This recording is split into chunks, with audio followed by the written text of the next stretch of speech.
a lot of the listener base, and you and I have had private conversations about this in the past. It's to do with the pressure that jockeys actually face leading up to a race day and on a race day. And the feature race meetings at this time of year, great prize money. Trainers are expecting the world from their horses in many cases, and you use this Saturday as a perfect example. The feature race is a $1 million race for 2-year-olds. The horses aren't quite there mentally. But the one who cops the flak if things go wrong is generally the jockey, and the one who gets the pat on the back if things go right is often the jockey. Tell us about the pressure associated with being a jockey, particularly in these feature times throughout the racing year.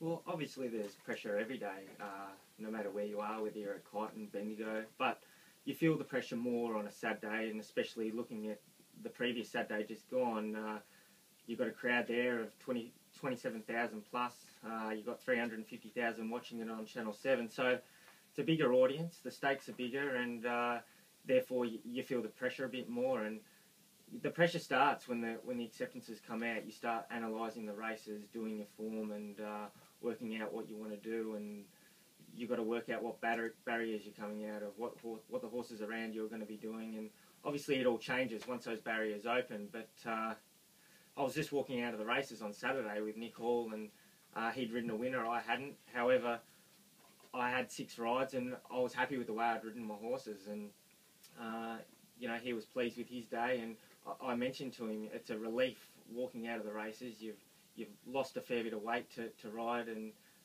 you've put yourself under an enormous amount of pressure leading up into those races, and to walk out and to have given them every chance, I believed I gave every horse that I rode on Saturday every chance to win the race. So that matters just as much. It's not always just about the win. Everyone wants to win a race, there's no doubt about that, but you can often say walk away and get the same satisfaction if you've had a good day. The results may not have come your way, but you've given, as you said, every horse every conceivable hope. Yeah, and it's almost a relief.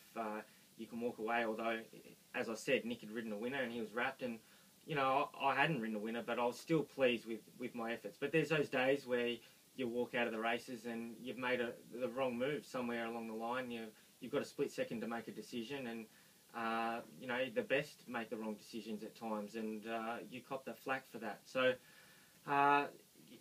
there's a lot of pressure, and sometimes, like you're at a place like Bendigo, you've got a 2.5-hour trip home, and you've got that rattling through your head, because the last thing you want to do is let people down, and you're not only letting yourself down, but you're letting the owners down, you're letting the trainer down, and the punter at home. So you want to try and do your best, and we're all out there trying to do our best, and people think that we walk away and not give a continental about it, but we do care, and obviously it plays a part that might be a trainer that you ride often for, and the last thing you want to do is make a mistake once or twice in a day, and that's going to jeopardise rides coming up.